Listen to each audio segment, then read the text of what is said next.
야훼의 예배를 드립니다. 오늘 성경 말씀은 데살로니가전서 5장 18절입니다. 범사에 감사하라. 이는 그리스도 예수 안에서 너희를 향하신 하나님의 뜻이니라. 아멘. 이 말씀을 중심으로 해서요, 범사에 소망을 가지고 살아가는 자라는 제목으로 은혜를 받고자 합니다. 오늘 읽은 이 본문 말씀은 원래 세 개 절이 한데 묶어서 된 말씀입니다. 16절에 항상 기뻐하라 이렇게 되어 있고요. 그 다음에 17절에 쉬지 말고 기도하라, 18절에 범사에 감사하라 해서 이 세 말씀이 사실은 한 묶음으로 된 말씀이었죠. 그런데 이 각각의 주제가 워낙 커서 그 각각의 주제를 한 절로 하여 나누는 겁니다. 오늘은 18절에는 범사에 감사하라 라는 부분을 우리가 살펴봄으로써 은혜를 받고자 합니다. 여러분, 이 범사라는 말은 우리가 살아가는 일상사 이런 뜻이잖아요. 그래서 이 범사라는 말은 특별히 다른 단어가 없습니다. 영어에도 보면 범사 그러면 그냥 these things 이렇게 했지 별도로 다른 단어가 없습니다. 그런데 일상생활을 살아가는 것이 성경에 보면은 구별되어 있어요. 사도행전 26장 9절에 보면 나도 나사렛 예수의 이름을 대적하여 범사를 행하여야 할 줄을 스스로 생각하고 이렇게 기록을 했어요. 자, 이 얘기는 사도 바울이 불신자 시절에 살아갔던 일상사를 기록한 말씀이에요. 그때 사도 바울이 범사를 살아가는데 무슨 마음으로 살았냐면 불신의 마음을 가지고 살았어요. 하나님 모르고 하나님에 대한 소망 없이 그렇게 살아간 거죠. 그렇게 살아가면 그러한 삶이 소망이 없는 것에 끝나는 게 아니라 그러한 삶이 곧 하나님을 대적하는 삶이 되는 거예요. 성경 그렇게 구별합니다. 그래서 이제 사도 바울이 나중에 믿고 나서 고백을 하잖아요. 내가 옛날에 하나님 모르고 살았을 때 살았던 모든 크고 작은 일이 이제 알고 보니까 마땅히 버려야 할 배설물과 같은 것이었다. 이렇게 고백을 하잖아요. 그래서 세상을 살아가는 모든 하나님 모르고 살아가는 불신자들은 그 삶 자체가 불신의 삶, 즉 그대로 살다가 수한 마치면 심판받아야 할 삶, 그런 삶이라는 것을 이렇게 구별하고 있습니다. 그런데 우리처럼 이렇게 구원을 받고 예수 믿는 사람들의 삶은 어떠냐? 유다서 5절에 너희가 본래 범사를 알았으나 내가 너희로 다시 생각나게 하고자 하노라. 주께서 백성을 애굽에서 구원해내시고 후에 믿지 아니하는 자들을 멸하셨느니라. 이렇게 기록해요. 그래서 이 유다서는 무슨 말씀 끝에 이 말이 온 거냐면 유다서의 인사말입니다. 유다는 이제 가룟 유다 말고 이제 사도 유다도 있습니다. 그 사도 유다가 교인들에게 서신서를 보내면서 쓴 인사말이에요. 너희가 범사에 이미 알고 있는 것, 이렇게 소개를 해요. 그래서 신자의 범사는, 일상사는 이미 우리가 받은 거예요. 받아서 알고 있는 거예요.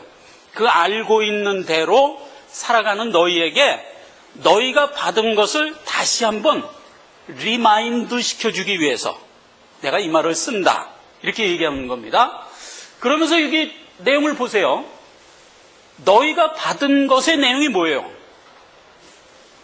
주께서 백성을 애굽에서 구원해내시고 후에 믿지 아니하는 자들을 심판으로 벌하셨다. 이 내용이란 말이에요. 즉 예수 그리스도가 우리를 구원하신 구속 사역, 그것을 압축한 얘기란 말이에요. 그러니까 주님이 우리를 구원하신 것은 우리를 구원하여 생명 가진 자 되게 하고 믿지 아니하는 자들을 끝날에 심판으로 멸하는 것, 이것을 묶어서 구속 사역이라고 그러잖아요. 그걸 누가 한다? 믿는 우리가 한단 말이에요. 그래서 너희가 이미 알고 있는 once knew things란 말이에요. 너희가 미리 알고 있는 것을 리멤버 시키려고 내가 이 말을 쓴다. 그러면서 이제 유다서가 쭉 기록된 거예요. 그러니까 모든 믿는 자가 가지고 살아가는 범사는 구속을 받아 믿음 가운데 살아가는 것. 이게 이제 우리의 범사예요. 그러니까 이제 구분이 되는 거죠. 그러니까 불신자들이 살아가는 범사는 하나님 모르고 살아가는 삶. 우리가 살아가는 범사는 하나님께로부터 구원받아 믿음 갖고 살아가는 것. 이렇게 이제 구분이 되는 겁니다. 그런데 분리가 어떻게 된다고요? 우리는 구원받아 후사로서 영생에 이를 거지만 범사를 불신으로 살아간 자는 끝날에 어떻게 된다고요? 심판하여 멸하는 거예요. 그렇게 이제 구별되는 거예요. 그러니까 이 땅을 살아가는 모든 사람들이 살아가는 범사는 다 똑같이 살아요. 그죠? 다 똑같이 사는데 그 살아가는 원칙과 내용이 이렇게 틀린 거예요. 우리는 믿음 갖고 살아. 그래서 결국은 구원으로 이어지지만 불신자들은 불신으로 살아서 결국은 심판으로 이어진다라는 얘기입니다. 자, 여러분, 우리가 살아가는 일상사, 범사를 이렇게 살펴보면 뭐 특이한 게 없습니다. 그렇지 않습니까? 우리가 늘 살아가는 것은 루틴하게 흘러가죠. 근데 매일같이 같은 일상이 반복됩니다. 아침에 일어나서 아침밥 먹고 일터에 나가서 일하다가 퇴근해서 집에 오면 텔레비전 보다가 자고 하는 매일 반복되는 일상사가 이렇게 루틴하게 이어가는 겁니다. 그래서 그러니까 신자의 삶이나 불신자의 삶이나 내용을 들어가 보면 다 똑같아요. 그렇죠? 살아가는 건 다 똑같습니다. 자, 그런데 사람들이 내가 살아가는 일상을 어떻게 생각하냐면 매일 같이 반복되는 삶을 살다 보니까 좀 지루하게 느낍니다. 일반 사람들이 그렇게 보통 느낍니다. 지루하게 느껴요. 그럼 지루하게 느끼면 뭐를 이제 추구하게 되냐면 뭐 좀 새로운 게 없을까 이렇게 자꾸 생각을 하게 된단 말이에요. 여러분 다 살아봐서 아시지만 삶에서 뭐 새로운 게 옵니까? 안 옵니다. 직장 생활하면서 밤낮 그 직장 그대로고 뭐 장사하는 사람 장사하는 모습 그대로고 언제든지 다 그대로예요. 그러한 가운데 살아가기 때문에 지루하게 느껴져서 새로운 걸 찾아가려는 속성이 우리에게 있지만 사실상 새로운 게 이렇게 별로 안 오지요. 근데 이제 사람들이 새로운 게 안 오니까 새로운 거를 만들려고 노력을 하는 데서 이제 문제가 생기기 시작합니다. 일상에서 새로운 걸 찾으려고 그러면 대개는 어떤 것들이 우리 앞에 놓여 있냐면 우리 육신의 소욕을 좀 이렇게 충족시켜 줄 만한 것들이 이렇게 놓여 있습니다. 새로운 걸 찾아가려는 사람들이 주로 하는 짓이 뭐냐면 그거 찾아가요. 뭐 비근한 예로 술, 담배, 마약 이런 거 찾아갑니다. 조금 심하면 도박 이런 걸 찾아가죠. 조금 더 심하면 이성 간에 맺으면 안 될 만한 불륜을 저지르는 쪽으로 또 가기도 하고 그럽니다. 그 이외에도 우리가 일상을 탈피하고자 하는 것을 우리가 용어로 일탈한다고 그러잖아요. 일탈의 내용을 들어가 보면 대개는 우리가 늘 살아가는 일상에서 빠져나오고 싶은 데서 오는 현상들이란 말이에요. 이러한 일탈 때문에 인생을 망친 사람들을 많이 보죠. 이제 주로 누구에게 보냐면 공인들에게서 봅니다. 공인이라는 것은 내 삶이 세상에 이렇게 노출된 사람들, 이제 가장 비근한 예가 연예인 같은 사람들이에요. 근데 그러한 일들이 그 사람들에게 자주 일어나는 것은 자기 삶이 노출됐기 때문에 이렇게 우리 눈에 보이는 거지 일반인들도 다 똑같아요. 되게 그런 일탈에 빠져서 망해가지고 쩔쩔매면서 사는 사람들이 공적으로 드러나지 않기 때문에 우리가 눈에 안 띄어서 그렇지 사실은 더 많습니다. 우리 믿는 자들은 일상을 지루하게 느끼면 안 돼요. 복되게 느껴야 됩니다. 베드로전서 4장 11절에 보면 만일 누가 말을 하려면 하나님이 말씀하는 것 같이 하고 누가 봉사하려면 하나님의 공급하시는 힘으로 하는 것 같이 하라. 이는 범사에 예수 그리스도로 말미암아 하나님이 영광을 받으시게 하려 함이라. 이게 믿는 우리에게 주시는 하나님의 교훈의 말씀이에요. 자 보세요. 지금 여기 얘기한 게 내용이 좀 어렵게 느껴지잖아요. 무슨 말을 하려고 그러면 하나님이 말하는 것처럼 하고 뭘 이렇게 베풀려고 그러면 하나님이 공급하는 힘으로 하는 것 같이 하라 하는 얘기가 굉장히 어렵게 들리는데 사실은 내용을 따져보면 그게 아니에요. 믿음 갖고 살려는 얘기예요. 믿음 갖고 산다는 게 무슨 의미냐면 하나님이 나를 구원하시고 나의 머리가 돼 있다. 이걸 아는 자들이잖아요. 늘 누가 옆에 계시냐면 하나님이 계시는 거예요. 그러니까 우리는 그걸 아는 자들이에요. 우리가 무슨 일을 하고 무슨 생각을 해도 늘 나와 함께 한 몸을 이루고 있는 하나님을 우리는 언제나 의식하며 사는 거예요. 그게 믿음 갖고 사는 삶이란 말이에요. 그래서 성경은 그렇게 얘기하는 겁니다. 믿음으로 하지 않는 모든 것이 죄니라. 언행의 삶 하나하나가 다 하나님과 함께하는 삶이라고 생각하기 때문에 언제든지 그 삶이 복된 삶이 되는 거죠. 이게 믿는 자들이 살아가는 삶의 태도다 하는 거예요. 디모데전서 4장 8절에 보면은 이런 결론을 우리에게 주시는 겁니다. 육체의 연습은 약간의 유익이 있으나 경건은 범사에 유익하니 금생과 내세의 약속이 있느니라 이렇게 돼 있잖아요. 그러니까 육체의 연습이라는 게 뭐예요? 우리가 살아가면서 불신자든 신자든 언제든지 성실하게 살아가려고 애를 쓰지요. 그게 이제 말하자면 육체의 연습이라고 여기서 표현한 거예요. 우리가 언제든지 성실하게 살아가려고 애써요. 그런데 불신자들이 성실하게 살아가는 것은 무슨 유익이 있을까? 자기 몸을 어느 정도 유익하게는 할 수 있다 이 얘기예요. 살아가는 동안은 몸은 어느 정도 유익하게 할 수 있어요. 그러나 신자가 믿음 갖고 살아가는 것, 지금 여기서 얘기하는 경건하게 살아간다는 것, 그것은 이 땅을 살아가는 데서도 유익이 되지만 내세에도 약속의 소망이 보장되어 있다. 이렇게 된 얘기란 말이에요. 그러니까 신자가 이걸 알고 살기 때문에 우리는 일상사에서 언제나 소망 갖고 살아갈 수 있고 그것이 복된 줄 알고 살아갈 수 있는 자가 될 수 있는 겁니다. 그래서 오늘 이 본문 말씀에서 묶여져 있는 항상 기뻐하라, 쉬지 말고 기도하라가 당연한 우리의 삶의 자세가 될 수 있는 거예요.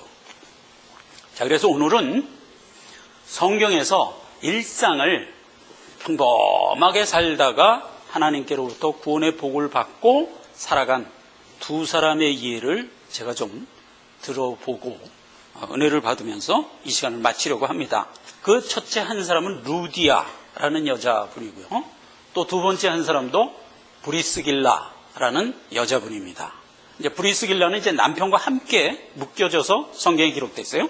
브리스길라와 아굴라 이렇게 해갖고 부부가 함께 묶여서 기록된 두 케이스입니다. 먼저 루디아입니다. 루디아는 사도행전 16장 12절 이하를 제가 잠깐 읽겠습니다. 거기서 빌립보에 이르니 이는 마게도니아 지경의 첫 성이요 또 거기 로마의 식민지라 이 성에서 수일을 유하다가 안식일에 우리가 기도초가 있는가 하여 문 밖에 강가에 나가 거기 앉아서 모인 여자들에게 말하더니 두아디라 성의 자주장사로서 하나님을 공경하는 루디아라 하는 한 여자가 들었는데 주께서 그 마음을 열어 바울의 말을 청종하게 하신지라 저와 그 집이 다 세례를 받고 우리에게 청하여 가로되 만일 나를 주 믿는 자로 알거든 내 집에 들어와 유하라 하고 강권하여 있게 하니라. 이런 기록이 되어 있어요. 사도 바울은 이제 전도여행을 떠나는 사람이 있잖아요. 전도여행을 떠나서 이제 어느 지역을 갔어요. 갔는데 빌립보라는 지역을 갔어요.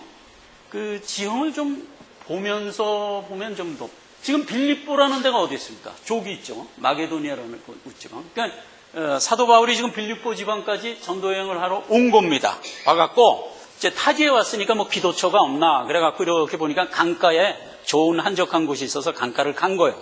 사도 바울은 이제 동행이 있지 않습니까? 동행하고 같이 기도를 했단 말이에요. 근데 마침 그 강가에 우리처럼 피크닉 나온 한 무리가 있었어요. 바베큐를 하면서 이제 놀고 있었는데 웬 남자분들이 오더니 경건하게 기도를 하더란 말이에요. 그러니까 이제 유심히 보다가 기도가 끝나자 사도 바울 일행에게 간 거죠. 당신네들 도대체 뭐 하는 사람들입니까? 그러니까 이제 물어본 거지. 사도 바울이 저는 예수 전하는 사람입니다. 그러니까 이제 사도 바울이 거기서 자연스럽게 복음을 증거한 거예요.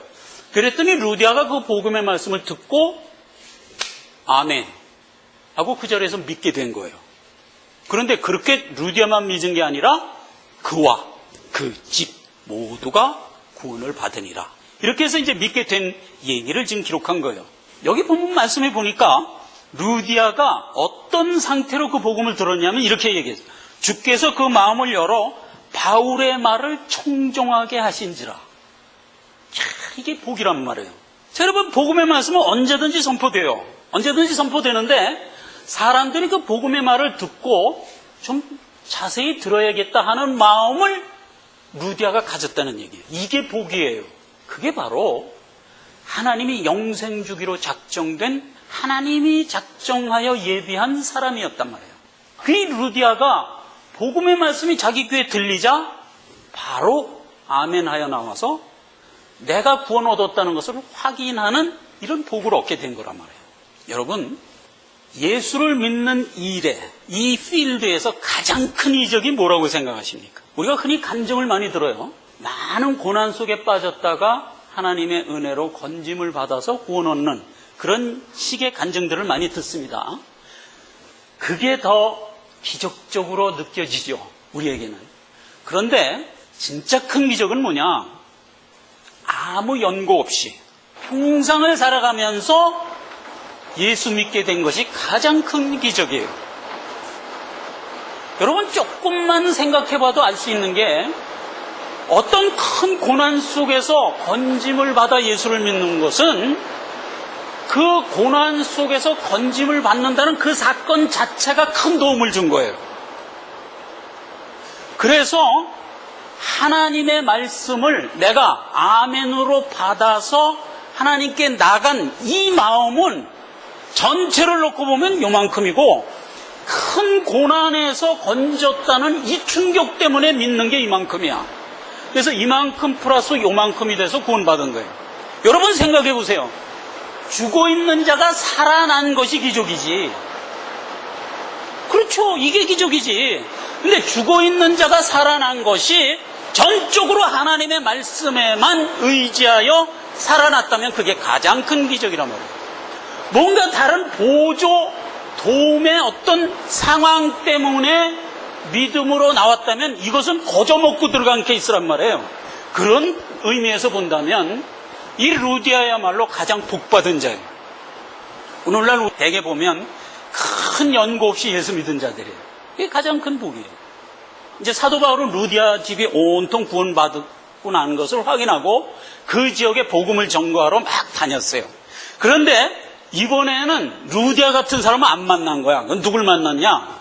누가 영생 얻을 자인지, 누가 끝끝내 영생 못 얻고 불신으로 살다가 지옥 갈 자인지 사실 우리는 다 알 수가 없어요. 천하의 사도 바울조차도 그건 모르는 거예요. 그러니까 우리는 모르기 때문에 다 영생 얻을 자로 알아 복음을 증거하라는 거잖아요. 그러니까 사도 바울이 막 증거했는데 이번에는 비류들을 만난 거야. 그럼 어떻게 되겠어요? 비류들을 만나면 복음을 증거하면 핍박이 날라오죠. 그러니까 몽둥이가 날라오고 돌이 날라오고, 그래갖고 이제 온통 상함을 입고 거의 다 기진맥진돼 있을 때 사도 바울 일행이 어디로 갑니까? 루디아 집으로 갑니다. 거기 가서 다친 몸과 마음을 치료함을 얻어서 다시 전도 여행을 떠났던 거예요. 그게 성경에 기록돼 있어요.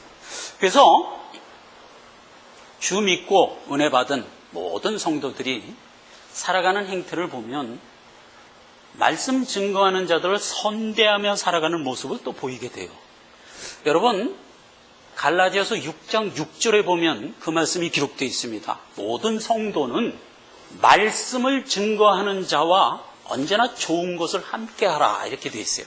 근데 언제나 예나 지금이나 교육자들은 하나님이 생업을 안 줍니다.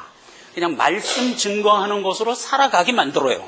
하나님이 그걸 어떤 역할 아래서 그걸 챙겨주시냐면 자기가 증거한 말씀의 싹을 누구로부터 받냐면 성도들로부터 받는 거예요.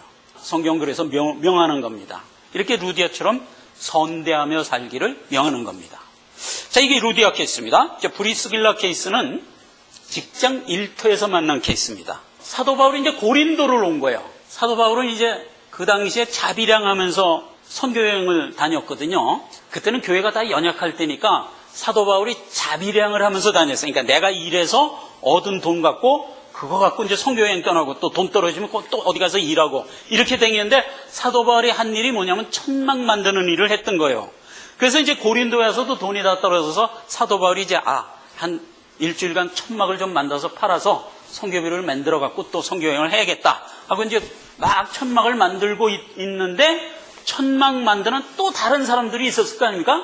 그 사람 하나를 만난 게 브리스길라와 아굴라예요.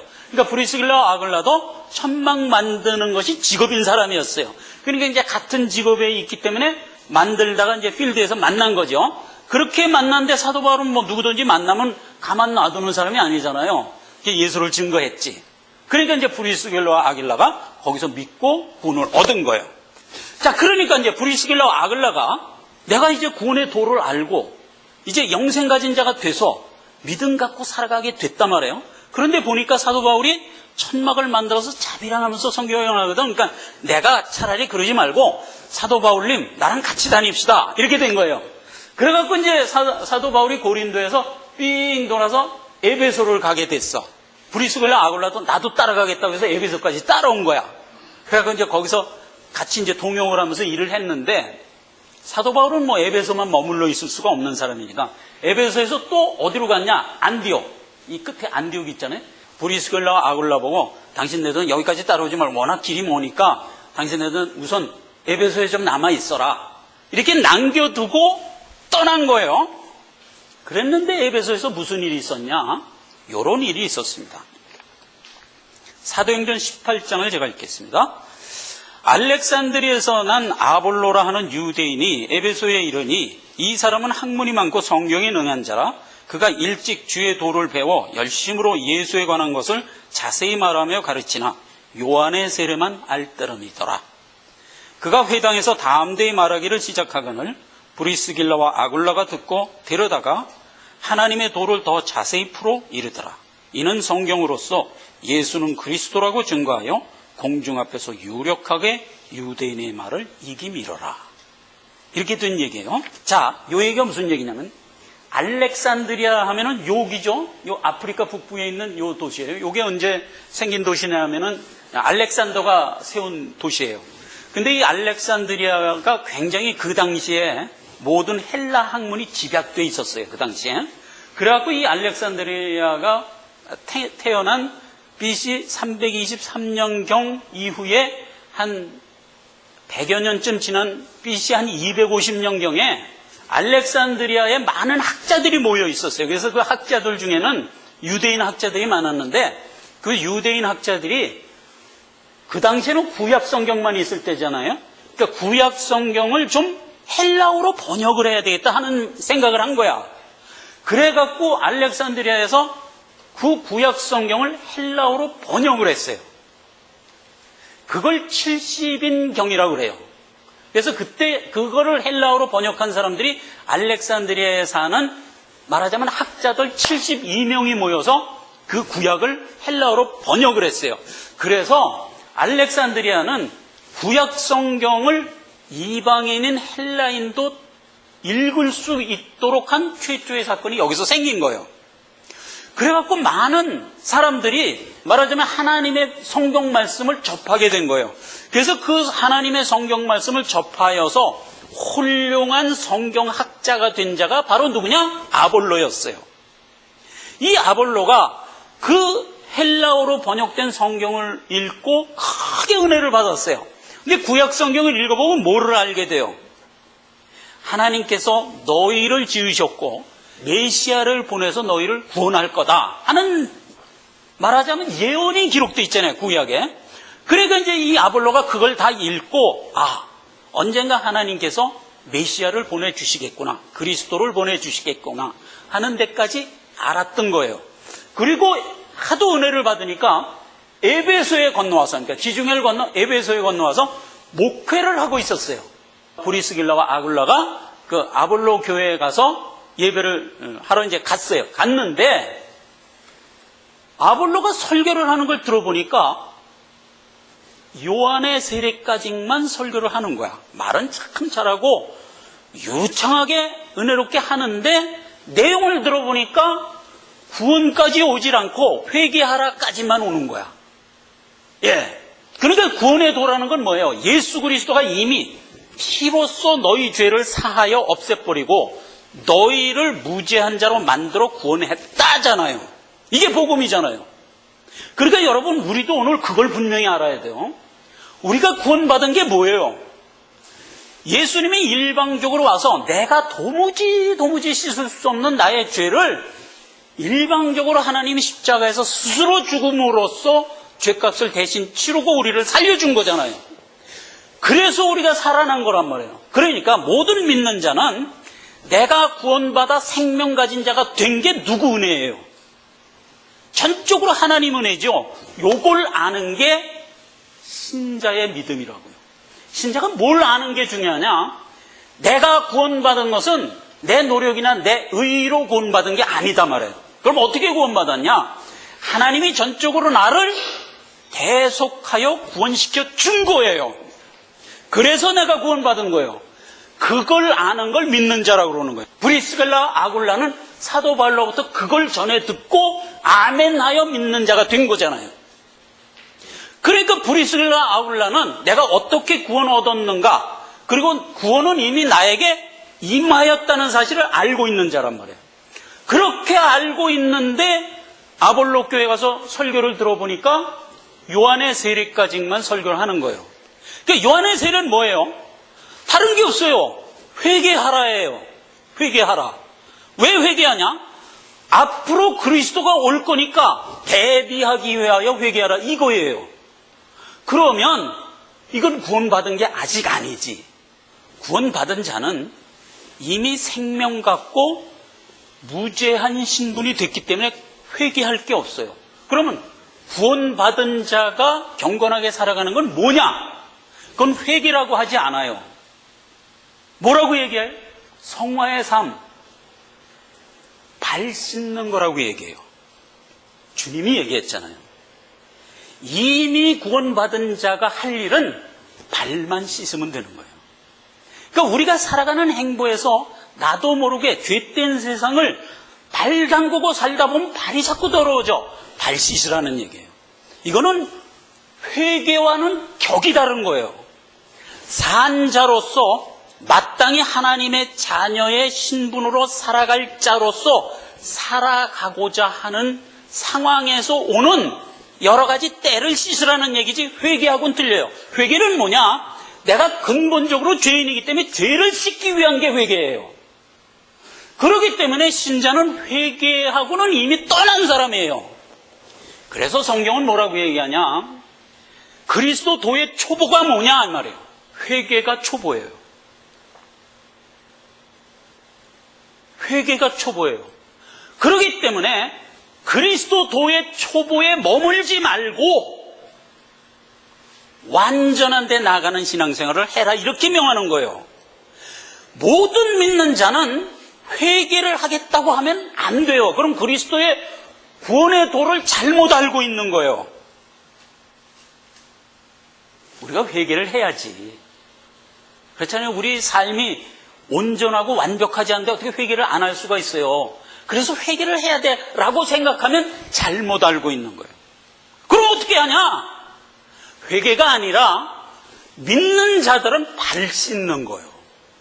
그게 성화의 삶이에요. 이미 우리는 신분 자체가 죄 없는 무죄한 자가 됐다니까. 이건 내 힘으로 된 거예요? 아니지. 예수 그리스도의 대속의 피로 거저받은 거잖아요. 그러니까 내 힘으로 된 게 아니고 거저받은 이 무죄함을 가지고 살아가는 신분자로서 이 땅을 살아가면서 발만 씻으면 되는 거예요. 이렇게 틀린 거예요. 자, 그런데 아볼로가 설교한 것은 회개하라. 아직 구원의 입문에서 설교를 하고 있는 거야. 그러니까 안 되겠거든. 그러니까 브리스길라와 아굴라가 예배 끝난 다음에 조용히 아볼로한테 간 거예요. 아볼로님, 저 좀 잠깐 보지요. 끌고 별실로 가서 구원의 도를 아볼로에게 얘기해 줬어요. 그랬는데 이 아볼로가 아까 루디아 같은 거야. 그 말을 기막히게 청정을 한 거야. 맞다. 내가 구약에 있는 성경 말씀만 갖고 도달한 게 요한의 세례까지였는데 바로 브리스길라와 아굴라가 완성된 구원의 모습을 나에게 알려주는구나 해갖고 거기서 크게 깨달아요. 깨닫고 아볼로가 그때서부터 유명한 주의 제자가 되는 겁니다. 그래서 열심히 증거하면서 다녔어요. 그래서 나중에 고린도 교회에서 분쟁이 생겼을 때 어느 정도까지 아볼로가 커지냐면 나는 아볼로파야, 나는 바울파야, 나는 베드로파야, 나는 그리스도파야 하는 분파가 생겨날 때 한 분파로서 쓸 만큼 커져요. 그렇게 아볼로가 큰 신학자가 되고 나중에 이 아볼로가 히브리서의 저자라는 설이 유력해요. 지금 히브리서는요, 저자가 누군지를 몰라요. 수많은 성경신학자들이 히브리서를 도대체 누가 썼을까 알 수가 없어요. 알 수가 없는데 추측만 하는데 4명을 꼽아요. 첫째, 사도 바울일 것이다. 이렇게. 둘째, 아볼로일 것이다. 셋째, 브리스길라와 아굴라 부부일 것이다. 이렇게 얘기를 해요. 그런데 이 3케이스를 다 놓고 볼 때 가장 유력한 게 아볼로예요. 가장 유력한 게 아볼로예요. 왜냐하면 문체 자체가 사도 바울의 문체가 아니에요. 히브리서가. 그래서 사도 바울은 일단 제외합니다. 그 다음에 브리스길라와 아굴라가 분명히 아볼로에게 그리스도의 도를 전하긴 했지만 히브리서를 쓸 만큼의 학자는 아니거든. 그냥 일반 천만 만드는 부부거든. 그러니까 그렇게 생각하긴 좀 너무 그래. 아무리 생각해도 아볼로밖에 없는 거야. 그래서 히브리서에 들어가 보면요, 내용이 어떻게 돼 있냐면 너희가 어떻게 구원 얻었냐, 이게 히브리서의 주제예요. 다른 거 없어요. 너희가 어떻게 구원 얻었냐, 예수 그리스도의 피로 구원 얻었다, 이 얘기예요. 시종일관 그 얘기예요. 근데 구약의 제사 제도가 이어져서 신약의 예수 그리스도의 십자가 대속으로 이어지잖아요. 그러니까 이 아볼로는 구약의 제사 제도 때부터 죄 사함을 위한 피는 그때부터 있었다 이 말이에요. 그러면서 구약의 제사 제도의 피서부터 설명해 오기 시작하는 거예요. 그래갖고 어디까지 가냐? 예수 그리스도의 십자가 대속의 피까지 가는 거예요. 그래서 너희가 구원을 얻은 것이다. 구약 때는 모형으로 준 제사 제도 때도 피가 제일 중요했다. 피 없이는 제사가 안 됐었다. 그때도 와 같이 오늘날 예수 그리스도가 이 땅에 오셔서 우리의 죄를 예수 그리스도 피 자체로 씻어서 대속해 줌으로 우리가 구원을 얻은 것이다. 이게 히브리서 전체의 요점이에요. 몇 구절을 제가 읽겠습니다. 히브리서 9장 7절입니다. 오직 둘째 장막은 대제사장이 홀로 1년 1차씩 들어가 피 없이는 아니하나니 이 피는 자기 백성의 허물을 위하여 드리는 것이라. 그러니까 구약의 제사 제도 때도 피 없이는 제사를 안 드렸어요. 그때도 이 피가 이스라엘 백성의 죄를 1년 단위로 사해주기 위하여 흘렸던 양의 피였다. 이렇게 이제 얘기를 하고요.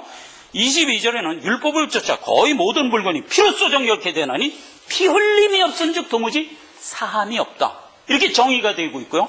마침내 마지막에 가서 13장 12절에 가면 그러므로 예수 그리스도도 자기의 피로써 백성의 죄를 속하기 위하여 고난받고 십자가에서 죽으신 것이니라. 이렇게 결론을 내리는 거예요. 아볼로가 얼마나 브리스길라와 아굴라 부부에게 들은 그 충격적인 복음의 은혜를, 말씀을 은혜 받고 변화돼서 이 히브리서를 쓰게 된 거예요.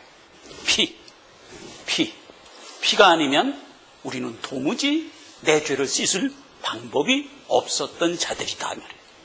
그런데 예수님이 오셔서 대속해 줌으로 내가 무지한 신분이 되어 살아나게 된 것이다. 그래서 모든 구원자는 내가 받은 구원이 선물인 거예요. 내 노력이 아닌 거예요. 근데 대부분의 일반 사람들이 잘못 알고 있는 게 뭐냐면 내가 회개하여 정성을 쏟아서 구원을 얻었는 줄 알아요. 그건 전혀 아닌 거예요. 이게 이교 사상인 거예요. 그리스도 사상은 아니요. 예수의 은혜로 구원을 얻은 것이다. 그 말이에요. 그러니까 신자들이 이걸 알기 때문에 일상을 복으로 살아가는 거예요. 내가 이미 구원을 얻어 하나님의 자녀가 이미 됐기 때문에 자녀로서 살아가는 삶의 행복. 그래서 모든 크고 작은 일상에서 언제나 우리는 소망을 갖고 살 수밖에 없는 거예요. 제가 지난번에 먼저 다니던 교회에 장로님이 한 분 계셨습니다. 근데 그 장로님이 하던 비즈니스 불이 났어. 홀랑 타버렸어요. 그래가지고 그 손님들이 맡겨놓은 물건이 다 탔으니 어떻게 해? 그래서 이제 공고를 붙여갖고 손님들 다 오라 그래서 면담을 한 겁니다. 아, 이거 죄송합니다. 불이 나서 손님이 맡겨놓은 거 다 탔습니다. 그러나 염려하지 마십시오. 제가 보험을 들었으니까 보험이 다 보상을 해줄 겁니다. 그렇게 해갖고 이제 다 얼마 맡기셨습니까? 다 탔으니까 기록이 없습니다. 그냥 형제님께서 얘기해주면 제가 보험회사에 신고를 해드리겠습니다. 해갖고 전부 면담을 해서 이제 그걸 신고를 받는데 이 사람이 신고를 받으면서 뭘 얘기했냐? 그런데 손님, 예수 믿으십니까? 요 말을 꼭 물어본 거야. 그러니까 이제 손님이 예수 안 믿는데요. 그러면 예수 믿으셔야 됩니다. 예수 믿으셔서 죄사함 받고 구원을 얻으셔야 됩니다. 우리 교회가 참 좋으니까 우리 교회 출석하시고 만약에 집이 머시면 요런 좋은 교회가 있으니까 그래 가십시오. 이렇게 얘기를 하고 그리고 이제 신고를 받아서 염려 마십시오. 며칠 안에 보험회사에서 수표가 갈 겁니다. 이렇게 해서 이제 하는 거예요. 예수 믿는다고 또 누가 그러면 아이코 믿으십니까? 형제시군요. 반갑습니다. 악수하고 그렇게 해서 그 모든 손님을 다 신고를 받고 끝냈어요. 지금 불이 나가지고 온통 난리 버거지가 났어요.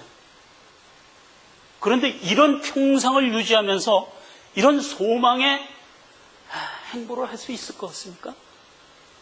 할 수 있어야 됩니다. 예. 왜 이렇게 할 수가 있었을까요? 이는 이미 천성의 후사로서의 신분을 확보된 자로서 마땅한 바라는 거예요. 이게 무슨 노력하고 연습해서 되는 얘기가 아니에요. 마땅한 거예요. 지난달에 어떤 아낙네 한 분이 여행을 떠났습니다.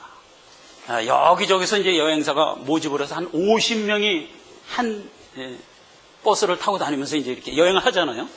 전 세계에서 오지. 여기서 여행하면 전 세계에서 오잖아요. 한국에서도 오고, 뭐 미국도 넓은데 각처에서 오죠. 그러니까 이제 그렇게 모인 50명이 한 버스 안에서 이제 7, 8일을 이렇게 다니다 보면 이제 이렇게 눈여겨보게 되잖아요. 근데 딱 보니까 웬 연로한 부부인데 틈만 나면 복음을 증거하려고 애를 쓰는 거야. 사람만 보면 예수 믿으십니까? 예수 믿으셔야 되면서 막 복음을 전하면서 막 그러면서 이제 그 6박 7일 이렇게 다니는 거야. 그래서 이학년내가 이렇게 보면 사람 참 신실하구나. 예수 잘 믿는 사람인가 보다. 이렇게 이제 생각을 하고 있었어요. 여행이 끝나갈 때쯤 되는데 이 두 부부가 이 아낙네한테 다가온 거예요. 다가와서 혹시 사모 아니세요? 그러니까 이게 어떻게 된 얘기냐면 그 사람도 눈여겨봤던 모양이라 혹시 목사 부부인가 이렇게 생각했다. 그 사람도 혹시 사모인가 이렇게 생각했던 거예요. 서로가 서로를 그렇게 본 거예요. 여러분, 우리 일상사는 이렇게 드러나는 겁니다. 억지로 되는 게 아니에요. 그냥 내 삶에서 나도 모르게 이렇게 풍기는 냄새라고. 왜 이럴 수가 있죠? 이미 나는 천국의 그 가장 큰 보물을 확보하여 가지고 있기 때문에 나올 수밖에 없는 우리 삶의 자세라고요. 이게 무슨 노력해서 되는 게 아니라고요.